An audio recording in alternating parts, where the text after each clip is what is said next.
Hacía 2 años que no grabábamos juntos. Para muchos este vídeo no se esperaba. Para otros, que quizá no nos habíais visto nunca a Fran y a mí juntos en acción, hoy vais a entender por qué cuando eso ocurre pasan cosas diferentes. Así que, Fran, un auténtico placer. Bienvenido de vuelta al canal. Nada, encantado, Nico, de estar aquí otra vez de nuevo en tu canal y de conectar de nuevo con tu audiencia, con ganas de comentar contigo lo que ha pasado en los últimos trimestres. Ya no hace tiempo que no hablábamos y Ujú. va a ser interesante seguro esta conversación. Vamos a empezar por una pregunta bastante sencillita para ir abriendo poco a poco el melón, porque como iréis viendo vamos a ir profundizando mucho más de lo que esperáis en este instante. Siempre con Fran lo hemos hecho así. Cuando tú y yo empezamos a hacer vídeos, hace ya unos cuantos años, una cosa que dominaba eran narrativas que iban a favor del anonimato, de la descentralización, de acabar con el sistema bancario. Las regulaciones eran una quimera. No sé si recuerdas que antes hablar de que cripto se iba a regular era prácticamente una locura. ¿Qué narrativa dirías que domina a día de hoy? Pues mira, creo que hay una frase de Hugo Filion, dio una entrevista hace muy poco. Hugo Filion Ujú. es el CEO de Flair, donde van a dar rentabilidad nativa a XRP. Básicamente hizo una reflexión que me parece que resume muy bien lo que está ocurriendo y la historia de los que hemos hablado del mercado de utilidad antes de que llegase el mercado de utilidad. Bueno, que todavía no ha llegado, estamos en los inicios. Y dijo que al principio XRP era muy criticado, o la narrativa de Ripple, la estrategia de Ripple era muy criticada, y que ahora con el paso de los años, han pasado muchos años, desde su punto de vista resultaba muy patético, y le estoy parafraseando, no soy yo el que lo dice, le resultaba muy patético ver cómo todos están intentando ser ahora las monedas de los banqueros, ¿no? La moneda de los banqueros, ¿no? Sí, sí. Porque por fin han entendido el tamaño y el volumen. Y yo, bueno, de hecho tengo un artículo preparado para Twitter donde explico mi experiencia como en los 12 primeros meses como creador de contenido, en el apartado de divulgación, porque los primeros 12 meses creando contenido en habla hispana era un desierto. Luego, pues, cuando empecé yo, al mes 12 más o menos, te enganchaste tú y se engancharon otros divulgadores, pero los primeros 12 meses fueron un desierto literalmente donde la mayoría de los divulgadores eran pro Bitcoin, anti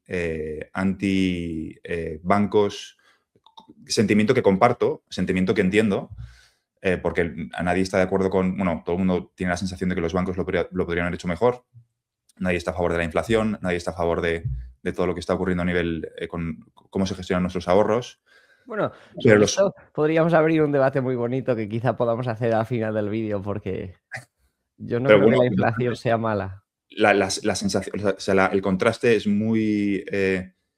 en habla hispana los primeros 12 meses fueron predicar en un desierto. O sea, Sí. éramos vistos, de hecho, es curiosa ver nuestra interacción también, cómo nuestras primeras interacciones han ido evolucionando, ¿no? De nuestra visión de cómo el público percibe el sector de activos digitales versus lo que realmente es o para lo que se ha construido, ¿no? Sí. Y evolución que yo, por cierto, también he tenido que tener. O sea, es decir, la gente se ha olvidado, pero yo empecé siendo un Bitcoin Maxi, como todo el mundo. Ujú. Solo que no te quedas allí, pasas a Ethereum y después vas entendiendo un poco. O sea, tampoco voy a dar aquí lecciones a nadie de moralidad o de superioridad moral, porque es simplemente un tiempo de exposición. Cuanto más tiempo estás expuesto, más te planteas preguntas, más te cuestionas y más vas evolucionando, simplemente no quedándote con la idea inicial de Bitcoin, Bitcoin, Bitcoin, ¿no? Entonces, el ecosistema no tiene nada que ver con lo que empezamos tú y yo, y los primeros divulgadores, bueno, entre los que te encuentras tú también. Y yo creo que es una buena noticia, ¿no? Es una buena noticia que hayamos pasado ya esa fase donde nadie pone en entredicho que la regulación es importante, que la regulación es buena, y que por fin ya estemos hablando o que incluso la gente se esté impacientando de que el mercado de utilidad todavía no ha comenzado, ¿no? Entonces, eso es una buena señal de que, bueno, no nos hemos equivocado con la tesis. De hecho, en Ripple Swell el año pasado, el CEO de Kraken, que también es bastante antisistema, rompió una lanza a favor de Ripple y les dijo, oye, pues yo la verdad es que he sido muy crítico, el CEO de Kraken fue muy crítico con Ripple y con su estrategia al principio, y dice que de hecho ahora reconoce que han acertado de lleno. De hecho, Kraken ahora está pidiendo las mismas licencias que ha pedido Ripple, con lo Sí, bueno, cual ya la de la Fed ya la tiene, por ya la ejemplo. tiene, ¿no?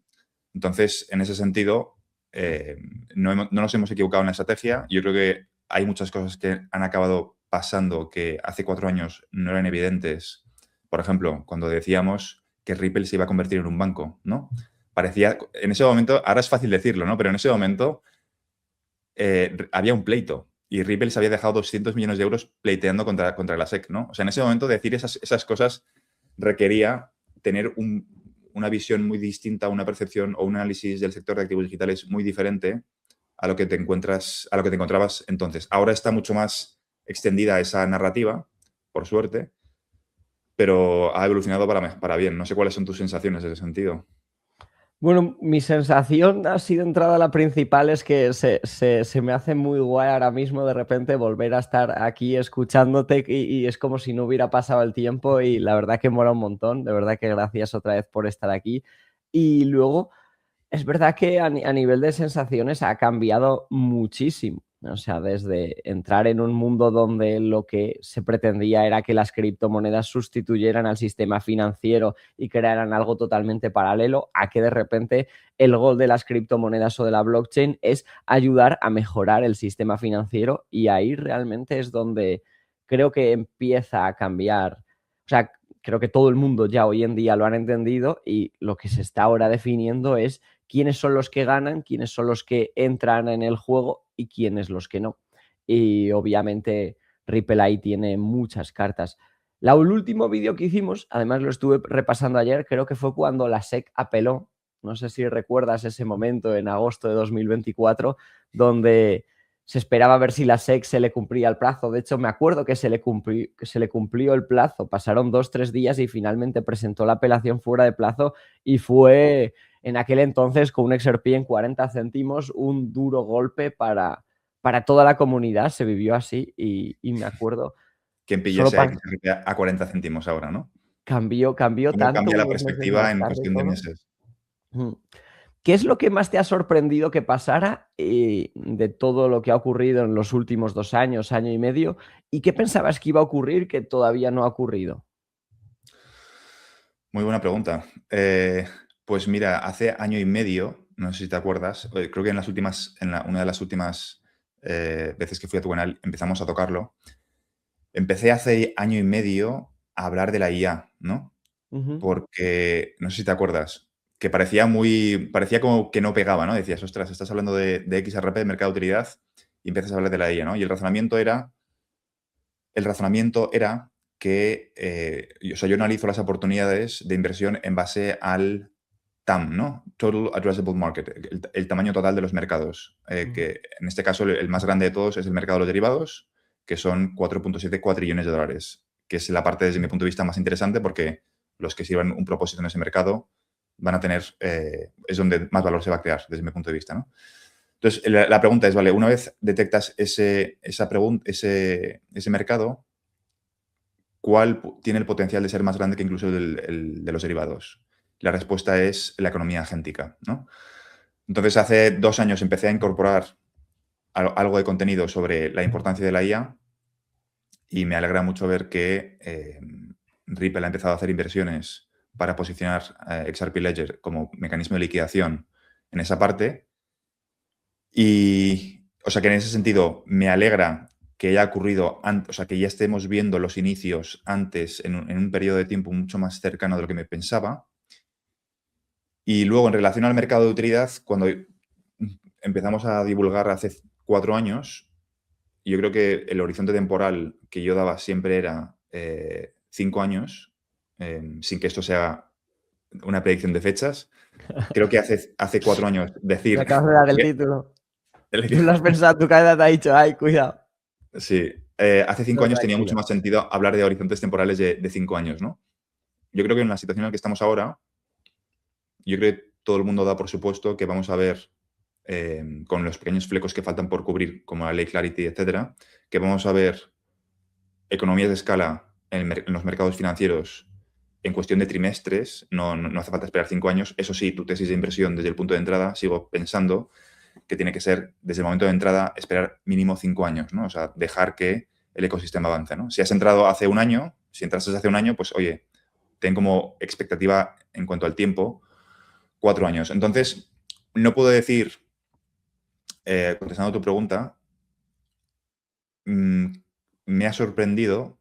O sea, nosotros percibimos que las cosas van, si vienes del sector cripto, percibes que las cosas van más lentas de lo que te gustaría, pero si vienes del sector de las finanzas, las cosas están avanzando mucho más rápido de lo que percibes. Ujú. O sea, las cosas van a adoptarse, las tecnologías se van a adoptar mucho más, de una forma mucho más explosiva desde el prisma de las finanzas tradicionales, pero si estás en el sector cripto te va a parecer que es muy lento, ¿no? No han pasado ni 4 años y el ecosistema ha avanzado muy, muy rápido, con lo cual, eh, yo creo que no es que me esperase volúmenes, superiores antes. De hecho, yo creo que estamos en la situación soñada. Hace 4 años nos llegan a decir Sí. que, estábamos en esta situación y mataríamos por tener un presidente que abiertamente es pro cripto. Patrick Witt hace un mes diciendo que Estados Unidos quiere seguir siendo un hub financiero internacional y que el futuro de las finanzas son los activos digitales y como consecuencia los activos digitales pasan a ser materia de seguridad nacional para Estados Unidos, que es lo que llevo diciendo 4 años, ¿no? Que Ripple parece una empresa, parece una extensión del gobierno de los Estados Unidos, de la comunidad de inteligencia disfrazada de capital privado. Le han puesto pues un logo y una compañía, pero bueno, las puertas giratorias entre Ripple y el gobierno de Estados Unidos son muy, muy llamativas. Ujú. Y es porque la única forma de ganar en ese contexto geopolítico, la única forma de ganar la siguiente guerra es a través de la tecnología, no, no disparando balas. Y yo creo que es verdad que quizá desde el prisma cripto puro, ¿no? Da la sensación de que las cosas no avanzan todo lo rápido que nos gustaría, pero desde el prisma tradicional, las cosas están avanzando muchísimo más rápido de lo que el público percibe. O sea que yo, en ese sentido, no te diría que estoy descontento o no contento o contento con ciertas cosas que han pasado o han dejado de pasar.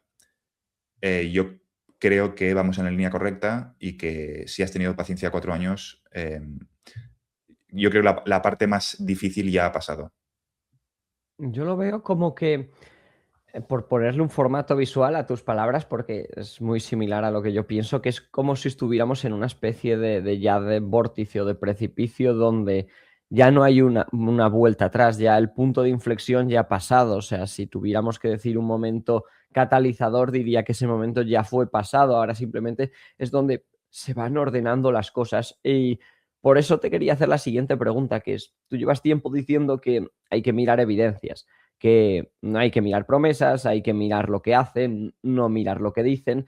Y ahora mismo, ¿qué piezas son las que crees que importan? ¿Cuáles pondrías sobre la mesa? Porque, por ejemplo, tenemos a la ETCC, que es una institución a la que tú miras muchísimo, no es una institución realmente conocida a nivel mainstream. ¿Por qué la miras tanto? Porque es el mercado en el que se mueven, en el que se mueve más dinero del mundo, ¿no?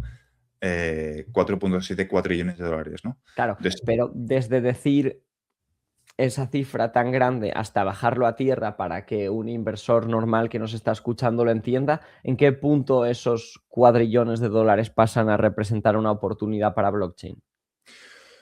pues la parte de tokenización y la parte de liquidación, ¿no? O sea, cualquier pieza que cumpla un propósito en esa infraestructura.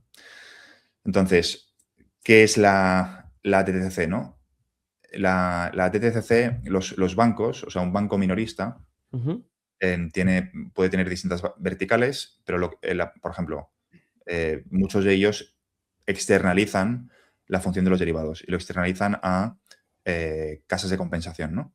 Esas casas de compensación, a su vez, contratan a otras compañías, como puede ser Finastra o otras compañías, o R3 o quien sea, para la parte tecnológica de la liquidación. Y a su vez, estos externalizan a empresas de tecnología como puede ser Ripple o Stellar, no vamos a no poner nombres, vamos a decir simplemente empresas de Web3, la parte de liquidación. ¿Eso qué significa? Significa que el CEO de un banco minorista, como puede ser, no voy a poner nombres, pero el CEO de un banco minorista, si le preguntas qué tecnología va a utilizar el mercado de derivados de su propio banco, Ujú. no lo sabe, porque está externalizado por una casa de compensación, está externalizado, de esa casa de compensación la externaliza a otra empresa de tecnología y a su vez otro subcontrata, ¿no? ¿Eso qué significa? Significa que toda la información está compartimentalizada. ¿Vale? Y no es tan público, ¿no? Por eso Ripple, la gente piensa que la licencia bancaria es para que nosotros nos abramos una cuenta, pero en No. realidad no es para que nosotros nos abramos una cuenta. Es porque, por ejemplo, CME Group o Clearstream o hay una serie de empresas, casas de compensación, que lo que hacen es simplemente operan con bancos, o sea, no operan con inversores minoristas. Eso es el objetivo de Ripple, ¿no? Ripple quiere ser una especie de DTCC digital. Entonces, perdona, me he ido por las ramas. La pregunta era... No, no, no. No, no, no estabas explicando bien lo de la ETCC. O sea, es más que nada para darle contexto a la audiencia porque Ah, sí, ahora, ¿por ahora mismo qué, la, por qué la hablo tanto de ETCC la DTCC? tiene un papel realmente importante y sobre todo, si alguien no lo sabe a estas alturas, Fran también tiene su canal de YouTube, que lo tendréis linkado aquí abajo, y estás hablando mucho sobre ello. Yo también he hecho algún vídeo y me gustaría conocer tu postura porque la ETCC en los últimos meses, sobre todo en el último mes, se ha movido mucho y ha avanzado notablemente. Entonces, contestando tu pregunta que me he acordado ahora, es por qué hablo tanto de la DTCC y es porque es el mercado más grande, ¿no? Es decir, cuando tú buscas un retorno de inversión que tenga sentido o que tenga que sea algo atractivo, lo que buscas es eh, sí, sí, sin que esto sea una recomendación de inversión de nuevo, Que se note lo que querías decir. cuando buscas o sea, lo que buscas cuando buscas océanos azules, básicamente, es decir, un mercado que es virgen, que no ha sido tocado y que aún tiene que actualizarse, como es el caso de la TTCC, que aún no ha migrado a tecnologías de contraria distribuida, lo que buscas es el mercado más grande de todos, ¿no? Y tienes distintas patas. La que la que es más atractiva es la pata de la liquidación. Y entonces la pregunta es, o mi razonamiento es, ¿qué tecnologías tienen el potencial de ser adoptados por la DTCC para la parte de liquidación, para la parte de tokenización, etcétera, ¿no? Para cualquier pieza que pueda servir de complemento para que esa infraestructura funcione. Entonces, ese es el prisma, esas son las gafas que me pongo para analizar dónde puede estar la oportunidad en el sector de activos digitales, no solamente desde el punto de vista geopolítico, sino también desde el punto de vista privado, ¿no? Es decir, los mercados privados, en este caso la DTCC, y dónde se pueden crear esas posibles sinergias. Y ya tenemos los primeros indicios con Stellar, que va a tokenizar para el segundo trimestre, como tarde, mediados de 2027, parte de la DTCC. O sea que mal no vamos encaminados. Es una barbaridad eso. O sea, realmente creo que es justo de lo que estábamos hablando al principio del vídeo. Creo que no mucha gente entiende lo que significa que la ETCC haya anunciado algo así. Luego habrá que ir viendo cómo funciona todo a nivel tecnológico, habrá que ir viendo realmente una vez empiece a funcionar y a fluir el valor, cómo se hace. Pero luego yo he escuchado tus vídeos y tú hablas de que la tokenización, o corrígeme si me equivoco, pero me parece que es un punto que a mí me va a venir bien para aprender y al que nos está escuchando al otro lado también, que es que la tokenización se divide en dos partes, security leg y cash legs. ¿Me podrías explicar de la forma más simple posible qué es esto? Porque claro, Pues yo pienso la tokenización y la pienso como de forma plana, es una cosa, es claro, digitalizar un activo, pero o sea, hay mucho más adentro. en realidad es una transacción, ¿no? Una transacción ¿de qué consta? Consta de dos patas, ¿no? La primera pata es la entrega del efectivo Ujú. y la segunda pata es la entrega del certificado, un bono, lo que sea, ¿no? Un valor, lo que sea. ¿Vale? En el mundo físico tú entregas una parte de efectivo y una parte de papel. O entregas el efectivo y te dan el papel o al revés, ¿no?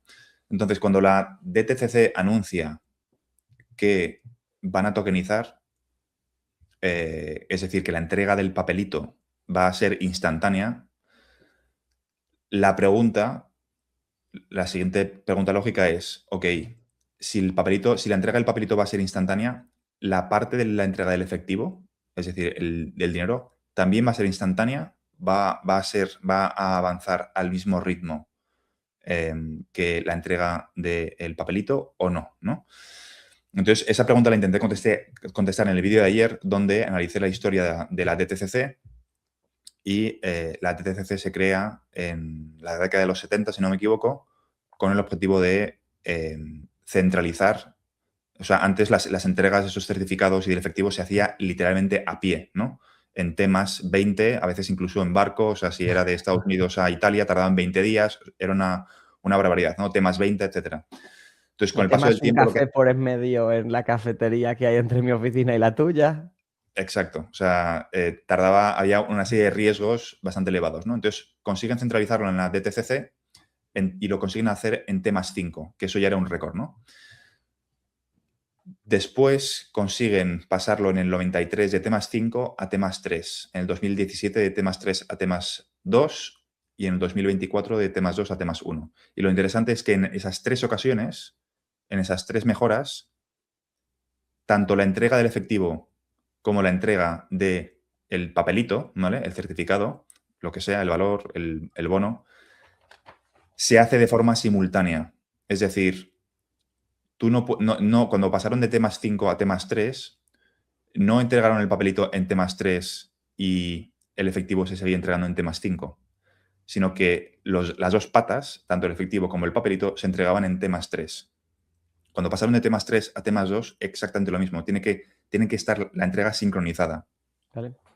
¿Eso qué significa? Significa que cuando la DTCC está diciendo que van a tokenizar en Stellar a escala, en principio, a mediados de 2027, significa que basándonos en los antecedentes históricos de la DTCC y no en nuestra opinión personal, significa que la parte de la liquidación, que es el caso de uso principal de XRP, también tiene que ocurrir de forma simultánea.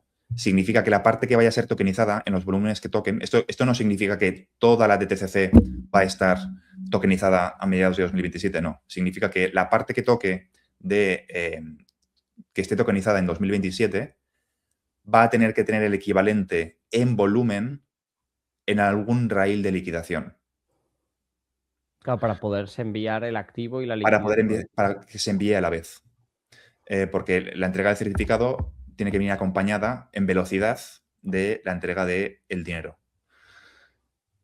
Con lo cual, pues, no hablamos de fechas, nosotros no somos los que hablamos de fechas, nosotros lo que hacemos es simplemente reportar lo que dicen, ¿no? Y de hecho, me pregunté, me hice la pregunta de, oye, podría ser, ¿no? Que la tokenización ocurra sin que la parte del efectivo ocurra de forma sincronizada, porque, claro, todos tenemos ganas de que la TTCC migre a sistemas de liquidación instantáneo, ¿no? Porque saldremos pronto de dudas sobre si la inversión en XRP ha sido correcta o no, ¿no? Que yo estoy bastante tranquilo en ese sentido, pero pues la gente tiene Pero sus es dudas. verdad que ahí nos estamos acercando a un deadline, ¿eh? O sea, no es un deadline, pero es un momento en el que ya el entrenador va a dar la alineación con la que va a salir a jugar. Entonces, la pregunta es, ¿podría darse el escenario en el que ocurre la tokenización, pero no actualizan la parte de la liquidación del efectivo? Y leyendo documentos del FMI, Banco Internacional de Pagos, etcétera, todos los analistas, todos los asesores avisan del peligro de qué es lo que ocurriría si no lo sincronizan y no lo actualizan de forma simultánea. ¿No? Es una crisis de liquidez, con lo cual sería irónico que la crisis de liquidez de la cual llevo hablando mucho tiempo ocurriese por culpa de la tokenización, cosa que no creo que vaya a ser. No creo que vaya a ser el motivo. Y lo que recomiendan es que tampoco ocurra antes, es decir, que la parte del efectivo se entregue antes que la parte es decir, tiene que ir sincronizado, ¿no? Dicho de otra forma.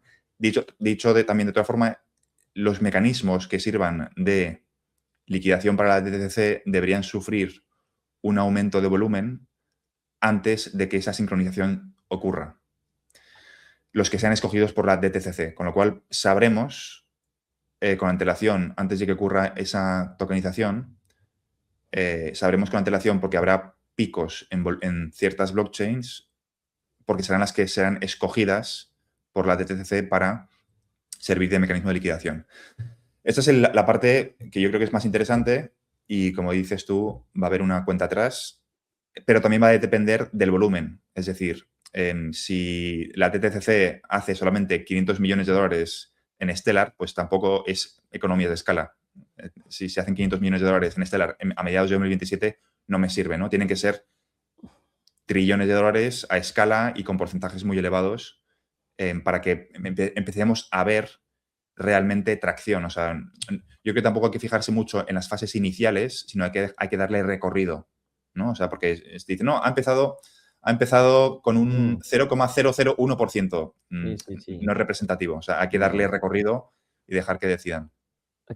Y es que hay muchos puntos que ahora mismo están convergiendo. De hecho, ahora con la respuesta que me acabas de dar has abierto varios melones. Me gustaría hacerte una pregunta inciso ahora en este punto que creo que mucha gente se estará haciendo y continuamos con donde íbamos, que es, claro, la DTCC ha elegido a Stellar junto con otras 50, 51 empresas diferentes del ecosistema tradicional y del ecosistema blockchain, y todo el rato está hablando, porque nunca se refiere a su producto como Stellar, se refiere como algo multi-chain.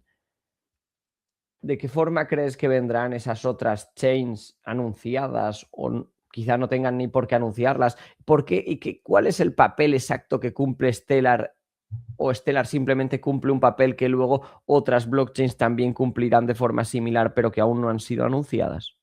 Bueno, lo primero que diría es que el primer anuncio que hicieron sobre tokenización, Stellar no estaba incluido. No sé si te acuerdas. Estaba incluida Ripple. Y Ripple Prime, sí. luego anunciaron, exacto, y luego anunciaron que estaba Stellar, ¿no? Con lo cual, eso ya nos dice que no nos dan toda la información. Es Obviamente. lo primero, ¿no? O sea, primero te dicen una cosa, luego te dicen otra cosa, con lo cual ya no están siendo del todo transparentes, cosa que no tienen obligación de ser transparentes con nosotros porque no es una institución democrática, es una empresa privada creada por los bancos para los bancos, ¿no? Con lo cual no pretendo aquí que nos cuenten todo. Yo creo que el futuro es multi-chain en el sentido de que va a haber distintos segmentos. En la parte de tokenización estoy bastante seguro de que va a ser multi-chain, ¿vale? Es decir, igual Stellar tiene un 10%, Ripple tiene otro porcentaje, HBAR tiene otro porcentaje. Lo que no tengo claro es qué ocurre con la parte de liquidación y si la parte de liquidación también va a ser multi-chain. La realidad, ¿cuál es? La realidad es que no lo sé. Mi intuición, si eres inversor en XRP, quieres pensar que no, que tiene que ser todo para XRP, pero probablemente estos mecanismos estén diseñados para poder migrar, ¿no? Para poder migrar, para poder ir evolucionando con el paso del tiempo. Es decir, quizá el que empiece ahora, igual que la DTCC ha ido evolucionando con el paso de los años, Ujú. estos sistemas, si yo fuese la DTCC, los diseñaría para que sean adaptables. Es decir, ahora vamos a imaginar, ¿no?, que el caso de uso principal es XRP. Vale. Pero igual no quieres que sea para siempre XRP. Igual quieres que en un futuro sea HBAR. Con lo cual, vas a dejar la puerta abierta a poder migrar. Eso no significa que tenga que ser por necesidad la parte de liquidación 100% multi-chain. Y es una respuesta que todavía no he conseguido averiguar la respuesta correcta. Hay otros divulgadores que opinan que tiene que ser 100% un único ledger. Veremos. No hay referencias. O sea, es decir, igual tú has encontrado algo en ese sentido, no lo sé. Pero yo Yo no he creo podido que encontrar. depende. Una pista muy clara de esto es lo que también anunció Mastercard hace unos cuantos días, el 3 de junio y el 10 de junio, que no es que, o sea, creo que dependerá mucho de la clase de activo y de dónde tenga liquidez ese activo, porque la XRP Ledger quizás sea fantástica para liquidar una serie de activos con una serie de instituciones, y la blockchain de Stellar otro tipo de activos, y cada una está especializada en lo suyo. ¿Me explico? Por ejemplo, en la XRP Ledger se están haciendo ya pruebas con tokenización de deuda del gobierno de Estados Unidos, y, y quizá para... Es como lo veo, o sea, falta información, como dices, pero creo que por eso eligen varias y por eso todo el rato hacen referencia a multi-chain. Lo que sí que creo que veremos es un efecto network. Es decir, un poco lo mismo que ocurrió con Facebook. Facebook al principio, quizá tú no querías hacerte Facebook cuando aún usábamos Facebook, ya no lo usamos, pero mucha gente se hacía Facebook simplemente porque era la red social en la que tenías que estar, ¿no? Y porque se producía una capacidad de arrastre. Entonces yo creo que los que sean los primeros, los que consigan tener tracción antes que los demás como mecanismo de liquidación para una institución tan sólida como la DTC o en general el sector financiero, van a ser el sitio al que van a ir, al que van a acudir simplemente por default. Es decir, oye, no sé a dónde ir, qué es lo que están haciendo los bancos, voy a utilizar este mismo mecanismo porque va a tener capacidad de arrastre, ¿no? Con lo cual es probable que veamos al principio, y esto se puede aplicar tanto en la parte de liquidación como en la parte de tokenización, un despunte quizá de el top 1, top 3 de activos que sirvan como riel, y luego una consolidación. Yo creo que veremos una consolidación y va a haber porcentaje, es decir, dependiendo del producto, dependiendo incluso de la zona geográfica, dependiendo de la zona geográfica puede haber distintas blockchains con el mismo producto, ¿no? Va a ser multi-chain, sí, pero hemos entrado tan pronto que queremos saber todo ya. Y yo creo que no es como intentar adivinar qué es mejor, Microsoft o Apple, en la década de los 60 o 70, ¿no? Pues hoy igual es intentar discutir qué va a ser mejor, o Apple o Microsoft. Yo creo que lo suyo es tener los dos, no intentar y dejar que el No está mercado, ¿no? clara esa respuesta, todavía no está clara a día de hoy. Bueno, si tu guía es la claridad regulatoria, Me refiero a Microsoft o Apple. bueno, yo creo que ya empiezan a despuntar bastante. ¿Cuáles Pero son cuáles pueden ser posibles ganadores? Es decir, hay pocas compañías y blockchains que tengan un stack tan sólido como puede ser Ripple, como puede ser Achevar, como puede ser Stellar. Ripple tiene una serie de verticales, tiene custodia institucional, monedas estables. Han comprado Metaco, Palisade, Rails para monedas estables, G-Treasury, es decir, tienen un stack mucho más completo que cualquier otro competidor. Entonces, en ese sentido, ya empezamos a ver el despunte, aunque aún es temprano, ¿no? Aún es temprano para sacar conclusiones. Pero bueno, que tampoco hay que volverse loco porque de repente la TTC anuncie que va a utilizar no sé qué tecnología para algo concreto exactamente, ¿no? Hay que dejar que ruede y que veamos los primeros casos de uso reales. luego, o sea, no solo es la de TCC la que está avanzando en este aspecto, porque, por ejemplo, hay otros productos que me gustaría tocar, aunque sea de forma rápida, o conocer tu opinión. Tenemos la Fed, que anunció en abril de este mismo año que ahora, a lo largo de este verano, creo que entre julio y junio, iba a lanzar FedNow transfronteriza. Y para eso vuelve a necesitar mecanismos blockchain para hacer estas transacciones y liquidar pagos, porque ya no es FedNow dentro de Estados Unidos trabajando con los bancos que ya están dentro de la Reserva Federal y en la misma moneda, sino que ahora es FedNow trabajando para afuera con conversión de moneda, con el dinero viajando de una jurisdicción a otra, y eso también entra ahora mismo. Sí, o sea, está entrando todo muy comprimido en distintos sectores de forma simultánea.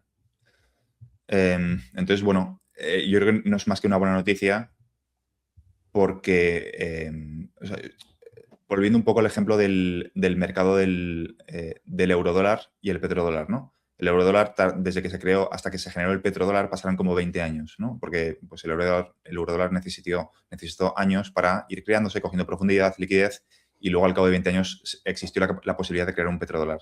A mí me da la sensación de que con el sector de activos digitales ese periodo está muchísimo más comprimido en el tiempo, ¿no? O sea, en cuestión de trimestres vamos a ver cómo la parte pública y la parte privada se tocan mucho más, ¿no? Cómo el sector privado y las instituciones están avanzando de forma simultánea. O sea, lo que yo percibo es que tanto el sector privado como las instituciones públicas están avanzando de forma simultánea a la vez y de forma coordinada en el mismo ecosistema.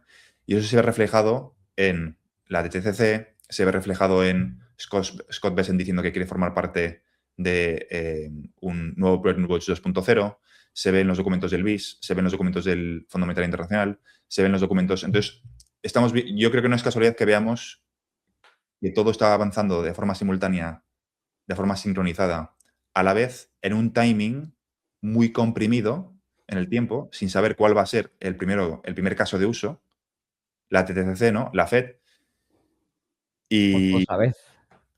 ¿el qué? O todos a la vez. Porque O más o todos a la menos vez. todos tienen la ETCC, también empieza el programa en julio. Ahí, yo sigo tu contenido y hay una pregunta que quería hacerte porque tú te guías mucho y estás muy al tanto de lo que ocurre con el Banco Internacional de Pagos. yo en este caso, en el Banco Internacional de Pagos, a lo que más seguimiento he ido haciendo, que me ha llamado la atención, pero por eso quiero conocer las otras patas, es al ratio de riesgo. Ahora mismo, para que los bancos o las instituciones financieras puedan comprar activos digitales y poseerlos en su balance, tienen que tener un ratio de riesgo del 1.250%, cosa que lo hace impermisivo. Pueden tener exposición a estos activos digitales a través de los ETFs sin ese ratio de riesgo, pero claro, no los pueden de esta forma comprar o adquirir para utilizarlos. Desde hace un año hasta la actualidad se está trabajando en rebajar ese ratio de riesgo con la lentitud que todo este proceso tiene, ya que determinadas instituciones financieras han solicitado que se baje del 1.250% al 54%. Ahora estamos esperando a que el BIS dé una respuesta. ¿Qué otros puntos más está tocando ahora mismo el Banco Internacional de Pagos aparte de ese? Bueno, ese ya es bastante. Sí. Es decir, yo creo que a largo plazo una de mis tesis es que XRP acabará convirtiéndose en un Tier 1 Asset, que es la misma calificación jurídica que tendrían los bonos de Estados Unidos y el oro.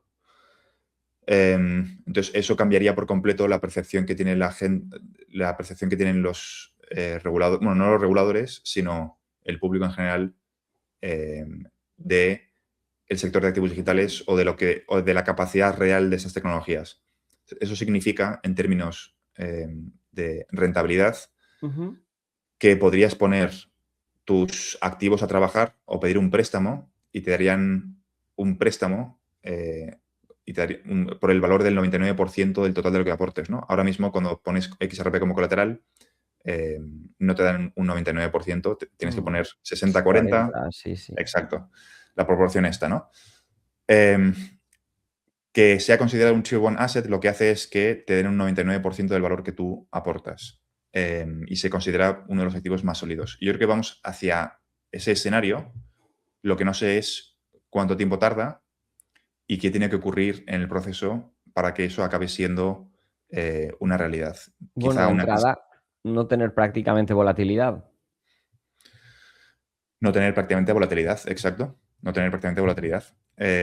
Entonces, la pregunta es que cuando ocurren este tipo de escenarios, al menos a nivel histórico, siempre es porque el mercado fuerza a los reguladores a actuar. Nunca ocurre porque de repente dicen, oye, nos vamos a sentar de forma voluntaria ahora que el mercado está tranquilo y implementamos esta estrategia, ¿no? Ocurre siempre porque hay inestabilidad en los mercados. Entonces, lo que sí que veo es que en un escenario de emergencia se vean forzados a adoptar estas premisas y veamos un cambio en cómo se califican esos activos. ¿Cuánto tardará? No lo sé, pero yo creo que no estamos demasiado lejos. Hace 4 años sí que es verdad que se veía mucho más lejos, pero sin dar fechas tampoco, estamos a una crisis financiera de que veamos quizá un cambio importante. La pregunta es si la siguiente crisis de liquidez será otro parche más, donde implementarán mecanismos parecidos a los que hemos visto en el pasado, o si implementarán, o si será la definitiva.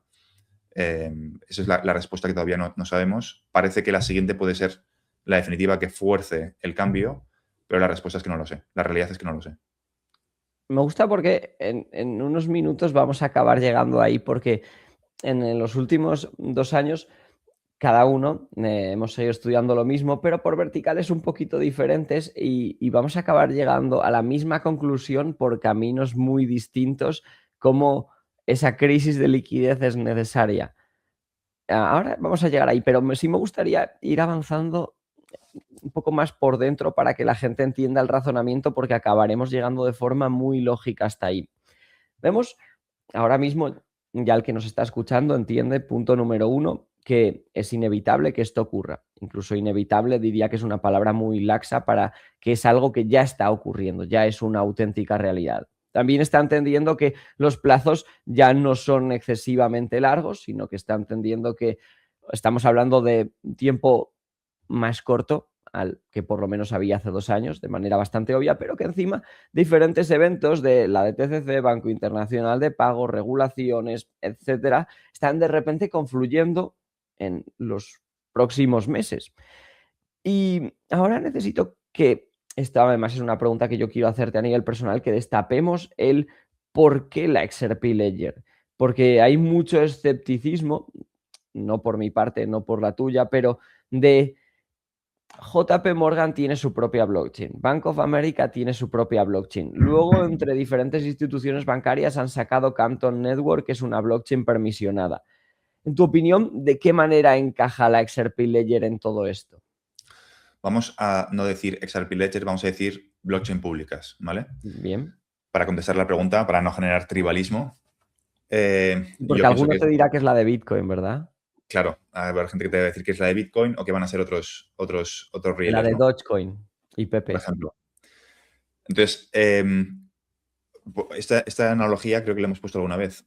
Los bancos comerciales tienen su Sí. propio intranet para controlar la información de los clientes, para que no se filtre la información, para que los empleados se comuniquen entre sí. Pero cuando el banco X quiere comunicarse con otro banco, no utilizan la intranet de otro banco, utilizan el Internet público, utilizan el arroba. Entonces, lo que todavía no se ha decidido es quién va a ser el arroba del sistema financiero. Eso es lo que está en juego. Entonces, cada banco puede escoger su intranet, la que quiera. Blockchains privadas, lo que tú quieras, ¿no? Lo que te genere a ti confianza. La pregunta es que tarde o temprano vas a tener que comunicarte con otros bancos de forma pública a través de un internet, no de un intranet. Y los que se han posicionado, los que se han centrado en cumplir con la regulación, en tener licencias, en ser un proveedor completo para el sistema financiero, en el mayor número de verticales posible, van a tener una ventaja frente a los que no han adoptado esa estrategia, ¿no? La estrategia, de hecho, muchos empiezan a pivotar ahora, muchos se han dado cuenta de que la regulación es importante y ahora empiezan a pivotar, pero no ha sido la estrategia de muchas blockchains ni de muchos equipos desde el principio. Lo que querían era acabar directamente con los bancos, ¿no? Vamos a acabar con los bancos, que era como la retórica más extendida. Por poner un ejemplo de dónde venimos y hacia dónde vamos y cómo ha cambiado. Uno de los primeros eventos a los que fui de Binance en Madrid, yo empecé diciendo que todos los exchanges, claro, en esa época era algo extraordinario, que todos los exchanges iban a pasar por la regulación y que iban a pasar por KYC, incluidos los exchanges que no eran, que eran como más antisistema. Y los asistentes se Te quejaban tiraron con un zapato. ¿El qué? Te tiraron con un zapato. A los del equipo de Binance, sí, porque los primeros clientes de Binance eran inversores o un tipo de cliente que era muy antisistema y se sentían traicionados por Binance, ¿no? Porque Binance de repente iba a empezar a reportar al Banco de España, etcétera, ¿no? Que iban a compartir las compras que has hecho con las autoridades, con lo cual no todos los equipos, no todas las blockchains han tenido una estrategia de cumplir con la regulación. Y todo eso lleva muchísimo tiempo.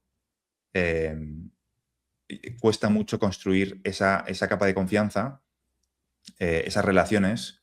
Es algo que es bastante complicado.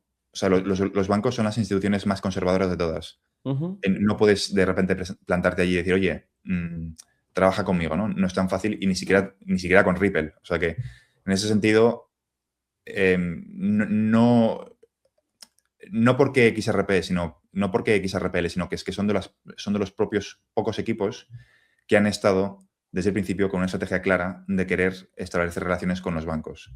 Y eso te va a dar una ventaja a largo plazo mucho más importante que simplemente que tener la voluntad de trabajar. Y eso por un lado.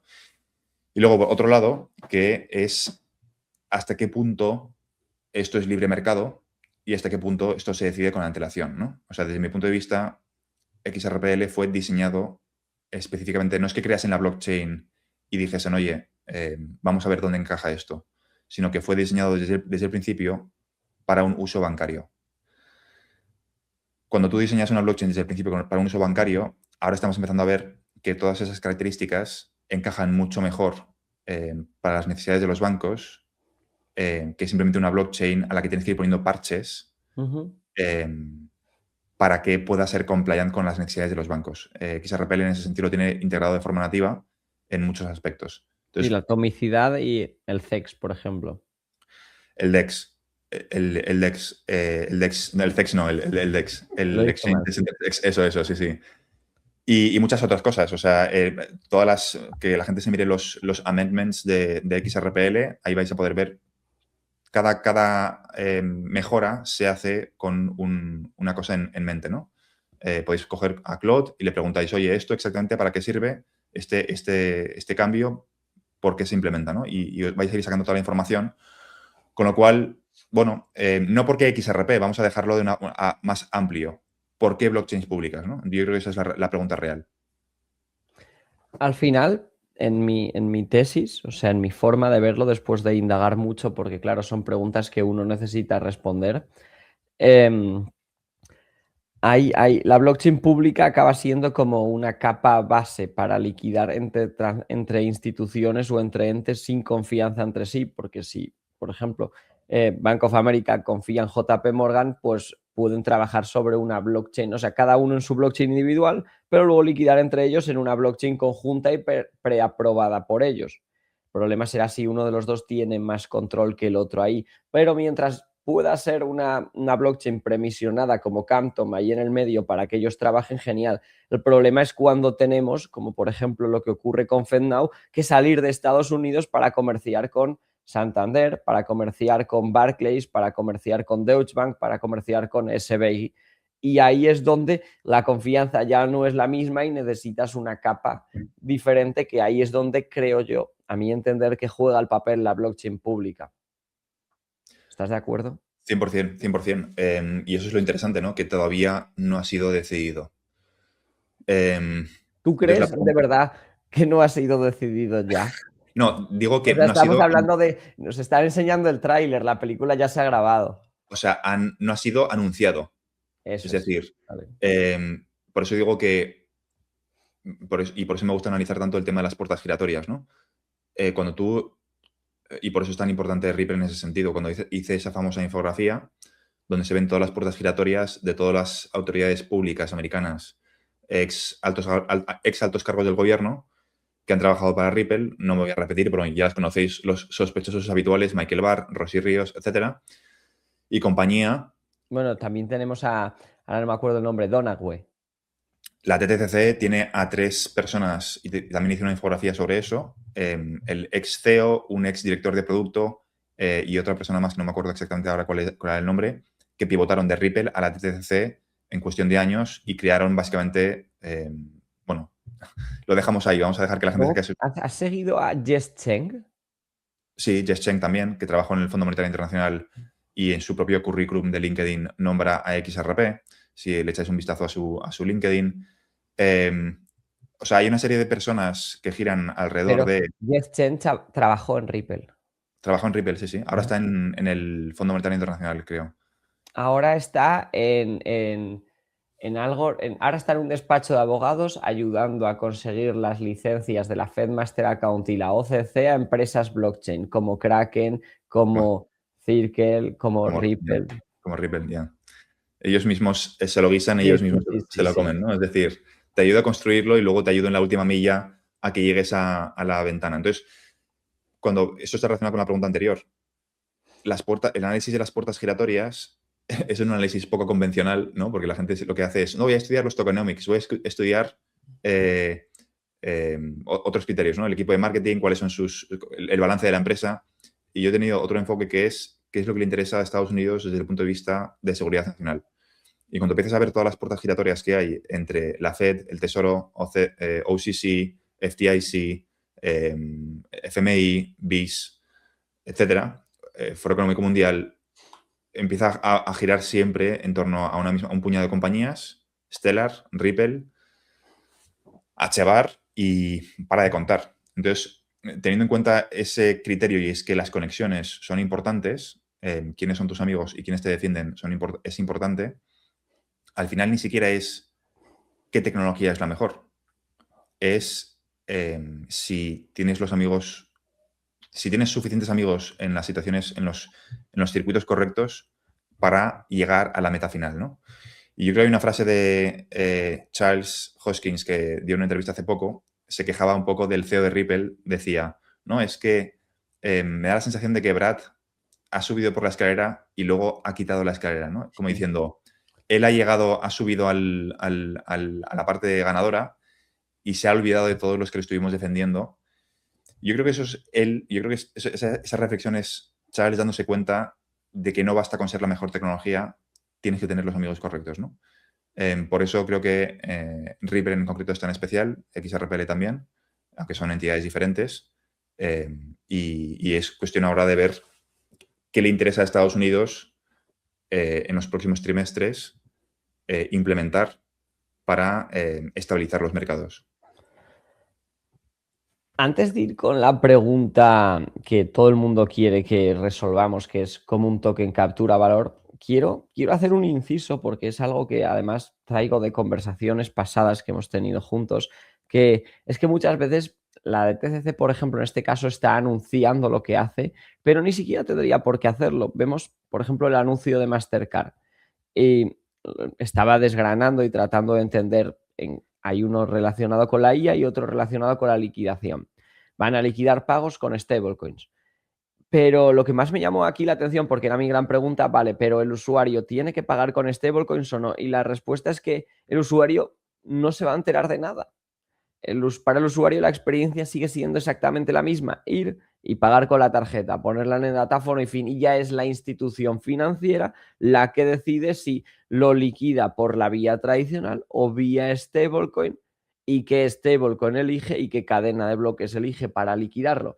Y ahí es lo que me llamó la atención, decir, es que ni siquiera nada de esto se tiene que anunciar. Nunca, no creo que ninguna gran institución tenga por qué salir y decir, oye, estoy utilizando la XRP Ledger o estoy utilizando esto. Lo empiezas a utilizar y fin. Lo veremos, o sea, yo creo que la evidencia la veremos cuando sea tarde. Es decir, Mejor verlo tarde, pero posicionado al menos. Claro, o sea, a eso me refiero, que es que mucha gente está esperando a ver la evidencia on-chain para decir, bueno, ahora es el momento para entrar en XRP, ¿no? Y yo creo que no funciona así. O sea, el análisis on-chain está muy bien para temas de forensics, para ver qué ha ocurrido en el pasado, pero un análisis on-chain, por ejemplo, no te va a servir para saber si Ripple tiene 1.700 NDAs y con quién ha firmado esos NDAs, ¿no? Porque el volumen on-chain viene determinado por lo que viene primero en el mundo real y eso no viene registrado en ningún ledger, ¿no? O sea, el volumen importante que tiene que venir a XRP Ledger vendrá por acuerdos que no están registrados on-chain, ¿no? Entonces, por eso digo que es importante utilizar las herramientas correctas para intentar adivinar qué va a ser adoptado, ¿no? No digo que no uses el análisis on-chain, el análisis on-chain tiene sus casos de uso, pero tienes que utilizar, es como si utilizas pues, una mopa o utilizas un tenedor para cortar un trozo de carne, ¿no? Pues no, tienes que utilizar el cuchillo, ¿no? Pues cada herramienta tiene su caso de uso, no utilices un tenedor para cortar un trozo de carne, utiliza el cuchillo. Pues esto es un poco lo mismo. Entonces, la idea de estas tecnologías es que no sepas que las estás utilizando. Utilizamos un montón de protocolos todos los días y no sabes que los estás utilizando. http.com, Parece etcétera, esta ¿no? misma llamada, están ocurriendo un montón de procesos en tiempo real para que la estemos haciendo tú y yo y para que la esté viendo también la otra persona al otro lado, vamos, que yo no tengo ni idea, yo le doy a un botoncito que pone grabar y fin. O sea, de hecho, todo el tema de las frases semilla, acabará siendo con identificación biométrica, simplemente para facilitar la experiencia del usuario. O sea, todo esto va a acabar siendo adoptado por nosotros sin que nosotros tengamos que hacer todo el proceso de, oye, escribe una frase semilla, guárdalo, o sea, todo el proceso engorroso de DeFi, ¿no? Aún no hemos llegado a ese punto y estamos en esa fase en la que poco a poco van a ir haciendo que la experiencia del usuario sea más fácil, pero el caso de uso real, el caso de uso principal es que tú lo uses sin saber que lo estás utilizando. Ahí vamos. Voy a hacerte una pregunta que el OG de XRP quizá no necesita saber, pero sí es verdad que en el último año, año y medio, hay, tú también lo habrás notado en tu canal, pues un tronco muy grande de la audiencia nueva que ha entrado con XRP o se ha empezado a interesar con XRP en precios más altos y ahora de alguna forma está un poco frustrado y bueno, no voy a decir que lo entiendo, bien, dejémoslo ahí. Pero ellos, igual que al final todos nosotros, o sea, queremos que el precio de XRP tenga una revalorización. para tener esa revalorización hasta ahora ha venido por un mercado especulativo, donde pues igual que Bitcoin o Ethereum o el resto del ecosistema cripto se ha movido por oleadas de liquidez, por momentos donde entra mucha euforia, pero cuando hablamos de mercado de utilidad también empezamos a hablar de otros precios, empezamos a hablar de otros aspectos. Mi pregunta es, bajo tu punto de vista y conocimiento, ¿cómo un token realmente captura valor por ser usado? Muy buena pregunta. Obviamente. Una forma encubierta de preguntarme, ¿a cuánto crees que va a llegar No, no, XRP? no, no, no, no, no, no, no, no, Estoy de no, broma. no, no, Estoy de no va broma, por estoy de ahí, broma. sí, o sea, va porque ahora mismo, no, no, no, además en esta, o sea, no hay ninguna pregunta de esas aquí, es ahora mismo la especulación tienes los ETFs. Entonces yo pienso, vale, ahora mismo los ETFs, la gente compra XRP ahí porque, o instituciones, porque piensas que tendrá un valor, un valor superior en el futuro. Pero cuando apuestas a que XRP tendrá un valor superior en el futuro, estás apostando a que tendrá pues más demanda, más uso, que sus protocolos serán integrados por todo lo que hemos hablado hasta ahora. Estás de alguna forma invirtiendo a ello. Es una opción de que la XRP Ledger va a formar parte de un sistema financiero bastante grande. Entonces, luego digo, vale, luego XRP, ya quitando la especulación, tiene dos casos de uso, que uno es convertir valor, el ODL de toda la vida, que además justo esto hace mucha referencia al producto de la Reserva Federal de FedNow transfronterizo, donde tú envías dólares y el receptor recibe pues la moneda o el activo que sea que quiera recibir. Ahora mismo se está implementando todo esto con monedas fiat, pero también se podrá hacer con activos tokenizados, de decir, oye, mira, Fran, yo te quiero pagar con libras egipcias y tú me dirás, pues yo quiero recibir T-bills. Bien, pues ahí XRP juega un papel importante y luego el otro, que además tú lo has mencionado hace unos momentos, es como colateral. Es decir, cuando una institución, por ejemplo, que trabaja con Ripple Prime, de repente tiene ahora mismo un préstamo o tiene ahora mismo una posición la cual necesita cubrir con garantías. Es fin de semana, domingo a las 3 de la tarde, Donald Trump anuncia que va a atacar nuevamente Irán y que ya no quiere seguir con el acuerdo, me lo invento, y de repente hay una serie de posiciones que se necesitan cubrir, pues tú a través de XRP, pues con Ripple Prime podrías llegar a cubrirlo. Y además Ripple Prime, al ser la empresa de alguna forma más integrada en la XRP Ledger y tener relación con XRP y Ripple, poseer una cantidad grande de XRP, le puede dar una serie de ventajas a las instituciones que lo utilicen. Bien, pero aparte de eso, que es hasta donde yo he podido de alguna forma llegar, ¿tú tienes alguna otra idea de cómo un token puede capturar valor? O sea, el razonamiento que creo que hemos hablado tú y yo alguna vez es lo que provoca una revalorización o lo que la lógica hace pensar que se provoca una revalorización es con las cañerías, ¿no? El diámetro de la cañería, que es el ejemplo que te ponía siempre, que es a estos precios, XRP no puede ser utilizado a escala. Porque si envías dinero, se produce, imagínate, envías 100 millones o 10.000 millones, se produce un pico y luego cuando retiras se vuelve a caer, ¿no? Entonces la pregunta es decir, esa subida de precio desde mi punto de vista al precio que el mercado decida que tiene que ser el justo, tiene que ocurrir. La pregunta es a qué precios y en qué volúmenes. Es que hay demasiados interrogantes. ¿Vale? Es Sabes que decir, yo, investigando todo eso, llegué a la conclusión de que XRP debería ser adoptado. Para que eso ocurriera de esa forma, XRP tendría que ser adoptado por algún organismo como la Fed y que la Fed directamente fuera quien fijara los precios. eso es muy descabellado de pensarlo, ¿verdad? A ver, llegué a esa conclusión. Llegué a esa conclusión. Llegué a esa conclusión porque al final tú piensas que mañana te despiertas y XRP está en $100. Que ¿Te acuerdas de ese documento que creo que lo cubrimos alguna vez en una entrevista del Banco Mundial en el que consideraban a XRP y a XLM monedas estables? sí, claro, Pero XRP y XLM no son monedas estables. no, ni Pero lo serán, pero lo que a ojos de podrían los es a ojos de los reguladores son monedas estables. ¿Por qué son monedas porque estables? es ahí, yo lo que el punto para que no digo que esto vaya a ocurrir, digo que para que todo esto tenga sentido, en realmente llegar a una adopción más grande, XRP tendría que ser algo similar a los tipos de interés, donde la Fed fijara o un organismo determinado fijara directamente sus precios en función a lo grande o pequeño que se necesita que sea el diámetro de la propia cañería. Tal cual. La pregunta es qué institución sería. No sé si sería la Fed o sería el Fondo Monetario Internacional. Creo que sería más una institución como el Fondo Monetario Internacional la que decidiría. Va a depender también de dónde empieza el caso de uso principal. Es decir, si empieza primero directamente en una institución pública como el Fondo Monetario Internacional o si empieza primero en la Fed y luego la Fed lo cede al Fondo Monetario Internacional. ¿Cuál es el proceso o sea, cuáles son los pasos para que llegue al destino final? Yo sí que estoy de acuerdo en que el destino final no es la Fed, sino el Fondo Monetario Internacional. La pregunta es si en el proceso pasa por la Fed o no pasa por la Fed, ¿no? Es que para soportar esos precios necesitas que haya respaldo económico de un ente que tenga la capacidad de crear dinero.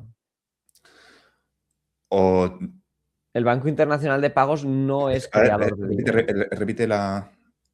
Para que XRP pueda, para que un activo digital con estas características que se ha incluido en estos silos llegue a determinados valores, el que lo tiene que respaldar ese valor para que sea una moneda estable y que pueda variar su precio según se necesite en cada determinado momento, lo que necesitas es que haya un ente que pueda respaldar esos precios. Y Exacto, sí. para respaldar esos precios, hablando de las cantidades de dinero enormes que estamos hablando, ese dinero no lo vas a sacar de ningún sitio. Ese dinero lo creas nuevo. Entonces necesitas que sea un ente con la capacidad de ese dinero que hace que esta moneda pueda tener un valor mayor o menor, pues no necesita poder crearlo o redimirlo. Sí, a ver, yo me hago la misma pregunta. Y, o sea, tú estás hablando de un escenario en el cual primero pasa, la adopción ocurre primero en entes públicos y no en entes privados. Puede ser en Entonces, ambos a la vez. claro, entonces eso es lo que no sé, es lo que no sé. O sea, si nos basamos en lo que ha ocurrido en el pasado, con el eurodólar, por ejemplo, tiene que ocurrir primero en el sector privado y luego pasar al sector público. Eso es lo que ha ocurrido históricamente. ¿Puede que esta vez sea diferente? Podría ser. Y que no se cumpla el tema está en que tiene que tener suficiente profundidad y liquidez. Tiene que haber suficiente profundidad y liquidez en XRP para que esos niveles sean estables o puedan ser soportados. Es muy sencillo. Tenemos una hoja de papel donde realmente esta es el supply total de XRP, pero realmente el precio de XRP lo pone este trocito, ¿vale? Ahora mismo y en general. Y cuanto más vaya avanzando el tiempo, más pequeño se supone que va a hacer este trocito. Por lo tanto, para determinar todo el valor de XRP, necesitas una cantidad determinada de dinero y cuanto más XRP saques de circulación en el futuro o lo tengas paralizado vía ETFs o vía lo que sea, pues en este hipotético caso, pues no hace falta tanto dinero para modificar el valor para arriba o para abajo. Pero si mañana despiertas y XRP vale $100, como ejemplo, lo que ocurriría es que el 99% de los que tienen XRP aquí, que somos muchos, irían corriendo a venderlo, porque es una realidad. Y si no hay una contraparte que se haga cargo de todas esas ventas de XRP en ese determinado precio, entonces el precio se va a desplomar y va a volver. Exacto. Entonces Es decir, necesitas que alguien absorba toda esa demanda y de hecho prácticamente la reduzca. O sea, esta porción lo que necesitas es cada vez hacerla más pequeña porque cuanto más pequeña sea, menos más fácil es dinero. mantener el precio. Eso es. Entonces, yo creo que ahí encaja el supply shock, en lo que acabas de decir. Es decir, yo intenté contestar, yo creo que cuando eso ocurra, o sea, ese pico en el precio ocurra, ahí en ese momento es cuando las instituciones van a tener que engancharse a XRPL para mantener el precio. Si ese pico ocurre y no se enganchan las instituciones, el precio volvería a bajar, ¿no? Sí. Volvería a bajar. Entonces, yo intenté contestar a la pregunta No es de cómo... enganchar instituciones. Es que no es que sea JP Morgan o una institución. Necesitas que sea una institución que cree el dinero. O sea, que Sí. cuando tú vendas tu XRP y te esté pagando $100 por XRP, ese dinero no puede salir de su balance ni de ningún otro comprador. Tiene que ser dinero nuevo que están creando precisamente para sacarte del juego.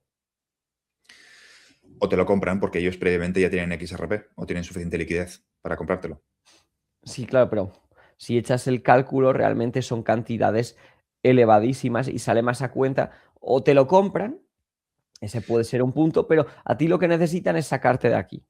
Pero Eso está es. dando por supuesto que esas entidades no poseen XRP.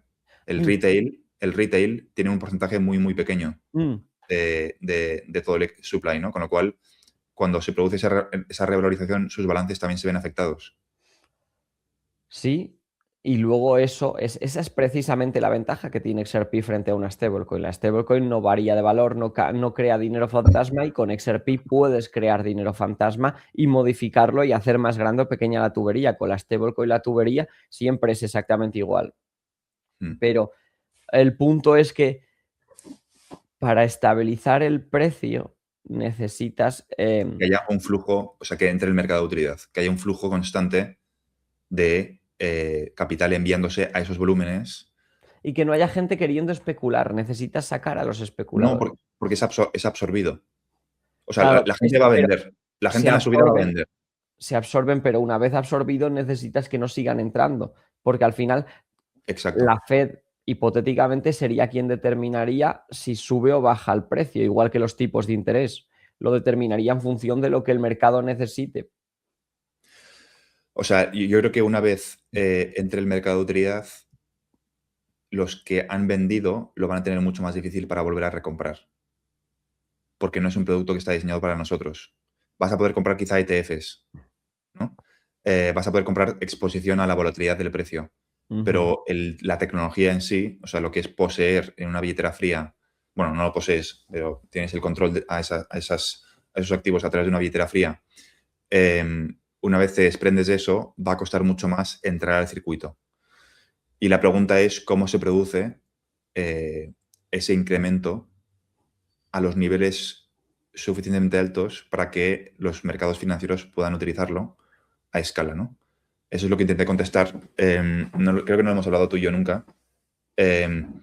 Intenté contestar si sería posible técnicamente un supply shock o no de XRP y la conclusión es que sí, siempre y cuando se produzcan ciertos condicionantes. Y el condicionante es que los CEX están bloqueados, ¿no? O sea, el mecanismo de descubrimiento del precio, a ver qué te parece esto, el mecanismo de descubrimiento del precio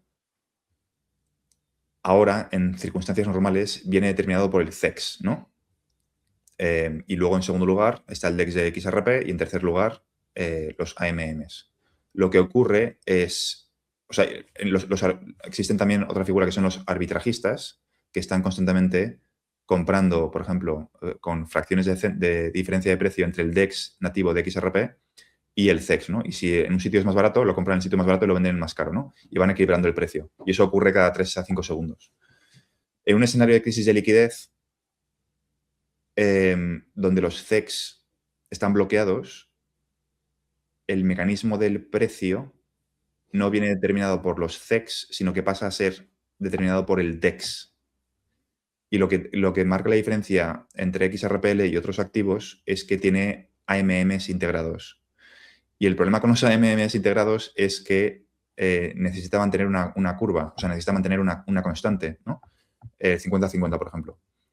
Y si entre el DEX y los AMMs hay una cantidad limitada, mucho más limitada del volumen total de trading, creo que es un 5%,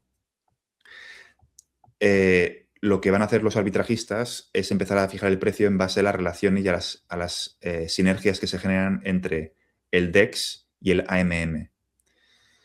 Y el problema es que el AMM es lo que se llama curva asintótica. Lo que hace es que, como tiene la necesidad de mantener esa proporción a medida que va subiendo el precio, porque hay escasez, el AMM fuerza, para mantener esa proporción, fuerza una subida de precio que al principio es progresiva, pero los arbitrajistas, eso se acaba reflejando en el DEX y esa diferencia de valor entre el AMM y el DEX se vuelve al principio el que fija el precio es el DEX en la parte inicial de la curva, pero en la fase final acaba siendo el AMM, porque necesita mantener la constante. Necesita mantener la constante de 50-50, vamos a decir, ¿no? Vamos a imaginar que XRP versus lo que sea. Entonces, a medida que el precio va subiendo, se ve obligado a vender a un mayor precio para mantener el equilibrio, el AMM, y eso es lo que acaba provocando esto es a nivel técnico, esto es un ejercicio teórico, ¿vale? Es decir, Sí, sí, sí, sí. O sea, te estoy siguiendo en sed el benevolentes los que veáis, 90%. los que veáis esto, sed benevolentes porque es un ejercicio teórico y es un escenario que no existe, ¿vale? Simplemente comparto un ejercicio teórico de si sería técnicamente posible o no que existiese un supply shock bajo las circunstancias de que los CEX, que son el principal mecanismo de descubrimiento de precio, están bloqueados. Técnicamente es posible. ¿Significa que vaya a pasar? No lo sé. Estoy intentando contestar la pregunta de cómo consigues enganchar el mercado de especulación con el mercado de utilidad, que es otro interrogante que no sabemos, que es cómo llevas XRP a estos desde este precio a un precio de utilidad. Yo esa respuesta todavía no la tengo. Puede que sea en la economía agéntica, también podría ser, no lo sé. Aunque yo creo que la economía agéntica debería venir después del mercado de utilidad, no antes. O sea, creo que tiene más sentido que la explosión de la economía agéntica se produzca después de la actualización del sistema financiero, porque si ocurre antes, creo que el riesgo es mayor. Entonces, vamos a destrozar el sistema financiero. ¿Vale? Cisne negro. ¿Cómo lo rompemos? ¿Cómo desbloqueamos el cisne negro?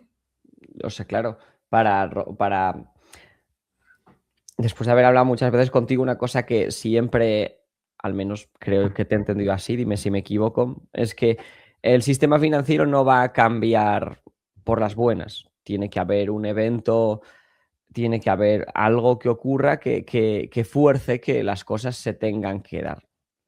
Ya bien sea o porque está programado así o por lo que sea, pero ¿qué clase de evento crees que puede ocurrir que haga que esta adopción sea forzada y que nos viéramos forzados a llegar a un lugar donde al final, pues los activos digitales pasaran a tener un valor mucho más alto? Pues creo que hay distintos eventos, ¿no? Uno de los eventos más recientes que hemos cubierto ha sido es el carry trade, que es un riesgo que sigue existiendo. Ujú. Otro de los eventos es un depeg de Tether que está relacionado, pero bueno, puede venir provocado por otra cosa que no sea el carry trade.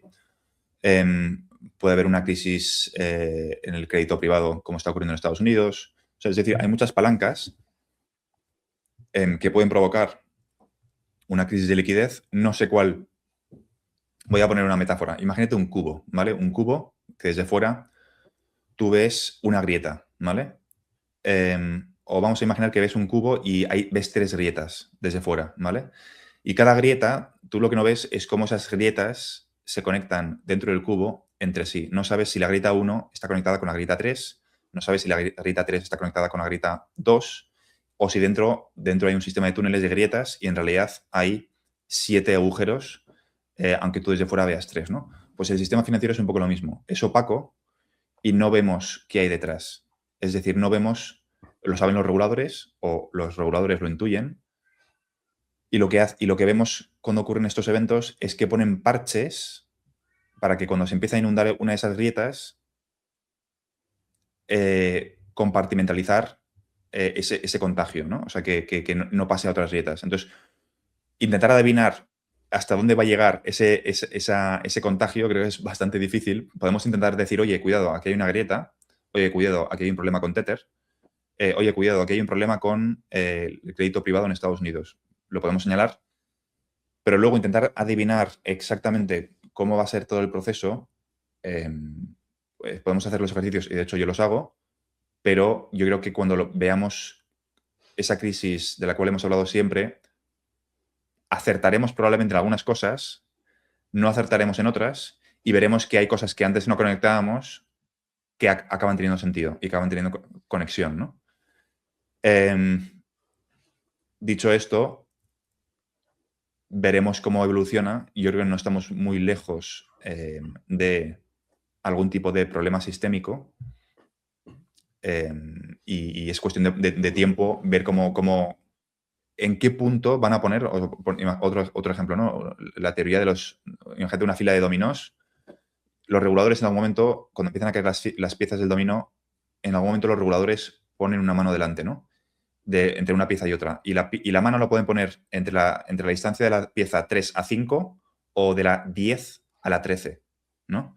Entonces, lo que nosotros no sabemos es hasta dónde va a llegar, qué partes se van a ver afectadas, qué partes no se van a ver afectadas y cómo nos afecta a nosotros a nivel de protección de nuestros ahorros, ¿no? Porque, lógicamente, los ahorros, si tienes más de 100.000 euros en un banco europeo, no estás protegido. O sea, es dicho de otra forma,